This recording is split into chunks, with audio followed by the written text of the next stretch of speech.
പ്രിയമുള്ളവരെ, ഇന്ന് നമ്മൾ ചിന്തിക്കാൻ പോകുന്നത് വിശുദ്ധ അൽഫോൻസാമ്മയുടെ ജീവിതത്തിൽ അൽഫോൻസാമ്മയെ ഒത്തിരിയേറെ സ്വാധീനിച്ച അല്ലെങ്കിൽ അവരുടെ ജീവിതത്തിൽ ഒത്തിരിയേറെ മാറ്റങ്ങൾ കൊണ്ടുവന്ന ഒരു അനുഭവത്തെക്കുറിച്ചാണ്.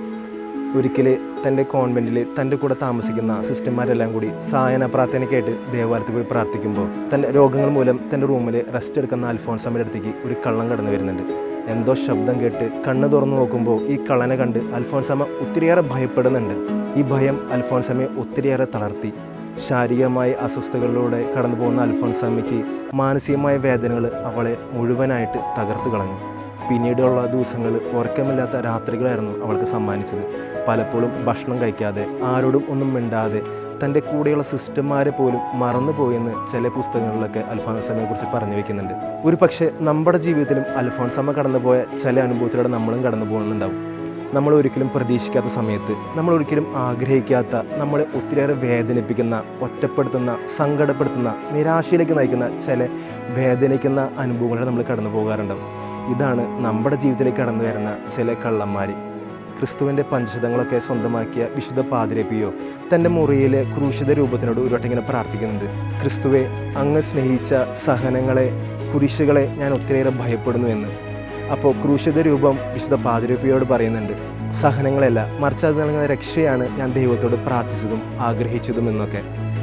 വിശുദ്ധ അൽഫോൻസാമ്മയുടെ ജീവിതത്തിലും തൻ്റെ സഹനങ്ങളിലൂടെ അവൾ കടന്നു പോകുമ്പോൾ ചെറുതും വലുതുമായ എല്ലാ വേദനകളും സഹനങ്ങളെയും അവൾ തൻ്റെ ക്രിസ്തുവിൻ്റെ കുരിശിനോട് ചേർത്ത് വെച്ച് പ്രാർത്ഥിക്കുമ്പോഴാണ് അവളുടെ സഹനങ്ങൾക്കൊക്കെ വലിയ മൂല്യമുള്ളതായും രക്ഷയുള്ളതായും അവൾ ആ സഹനങ്ങളെ മാറ്റുന്നത്. വിശുദ്ധ അൽഫോൻസാമ്മ പറയുന്നുണ്ട്, സഹനങ്ങൾ ഒരിക്കലും എൻ്റെ വിധിയല്ല, മറിച്ച് എൻ്റെ നിധിയാണെന്ന്. അവളുടെ സഹനങ്ങളുടെയും വേദനകളുടെയും അവൾ കടന്നു പോകുമ്പോൾ വിശുദ്ധ അൽഫോൻസാമ്മയെ ഒത്തിരിയേറെ ബലപ്പെടുത്തിയത് ക്രിസ്തു തൻ്റെ കരം പിടിച്ച് തൻ്റെ കൂടെ എന്നുള്ള വിശ്വാസമാണ് അവളെ എല്ലാ സഹനങ്ങളെയും രക്ഷാകരമായും ആ സഹനങ്ങളെ ഓവർകം ചെയ്യാനായിട്ട് അവളെ ശക്തിപ്പെടുത്തിയത്.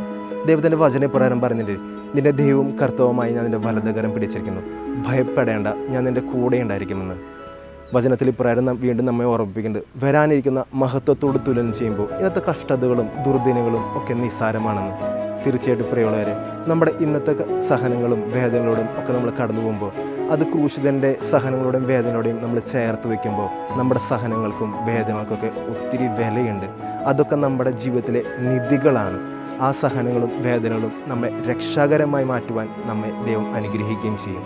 വിശുദ്ധ അൽഫോൻസാമ്മയുടെ തിരുനാൾ നമ്മൾ പ്രാർത്ഥിച്ചൊരുങ്ങുമ്പോൾ അൽഫോൻസാമ്മയോട് നമുക്ക് പ്രാർത്ഥിക്കാം. സഹനങ്ങളുടെയും വേദനകളുടെയും ഒറ്റപ്പെടലുടെയും നിരാശകളോടൊക്കെ ഞങ്ങൾ കടന്നു പോകുമ്പോൾ ദൈവത്തിൽ ഉറച്ച് വിശ്വസിക്കുവാൻ, അവൻ ഞങ്ങളുടെ കരം പിടിച്ച് ഞങ്ങളുടെ കൂടെയുണ്ടെന്ന് ഞങ്ങൾക്ക് ഉറച്ച് വിശ്വസിക്കാനുള്ള വിലകൃപയ്ക്കായിട്ട് ഈ തിരുനാൾ നമുക്ക് പ്രാർത്ഥിക്കാം. ദൈവം നമ്മെ ഓരോരുത്തരെ അനുഗ്രഹിക്കട്ടെ. ആമേൻ.